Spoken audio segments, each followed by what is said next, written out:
And now, sports with Joey Dubois. Well, it's been 2 long years, but now we are just 1 day away from the return of the Monster Truck Grand Nationals. The drivers are all set up outside of Holt Arena. I paid them a visit today to get a sense of what to expect tomorrow night. I got into monster trucks when I was 11 years old. The boys that actually own this team are twins, and then me and my sister are twins.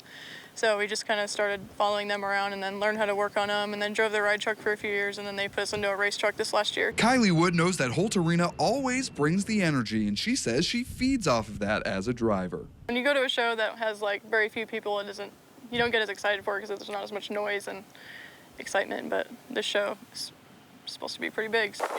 It's Kylie's first time in Pocatello, and it's my first time in a monster truck, and we are expecting nothing but an electric crowd for tomorrow night's show.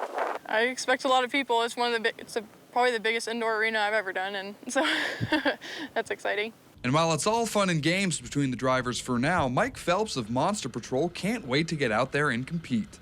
We got some strong competition, but everybody brings their A game, and everybody has, everybody talks, and we're friends until we put the helmet on. When we put the helmet on, I mean, that's all we think about is beating the person in the truck next to us.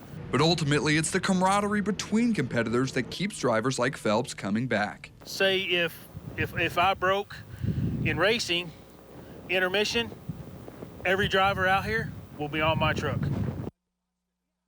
Doors open tomorrow night at 5 p.m. and we'll have some highlights on tomorrow night's show. Speaking of highlights, Pokey softball making their home debut this afternoon, coming off of back-to-back 20-run performances, hosting Blackfoot at Ward Park. Maya Lusk dealing for Pokey, struck out the first batter of the inning and make that 2 in a row. 2 down off of back-to-back swinging strikeouts. Now the offense looking to back her up. Anna Campbell hitting, sends one by third base on the ground and into the outfield. Campbell is on board with a single, but Blackfoot's Morgan Meckham regroups. She's on the mound, and that's a backwards K for your scorebooks at home, and that ends the inning. Now the Broncos are looking to get onto the board. Vic Agato steps into the plate, and she sends this one right back where it came from. The grounder up to shoot scores Kinley Allen from second, but it's not enough. Pokey holds on to win it, 7-3 your final. In Idaho State softball, hosting Red Hot Weber State for a doubleheader. Top of the second, runner on third, hard grounder to Skylar Sethman. She fires home, and Isabella Hansen applies the tag, keeping this one scoreless. Bottom of the frame, Maylee Newman is at the dish for ISU. Knocks the liner dead center, and it drops down for a single, and the Bengals are in business. Now Sethman's going to step in.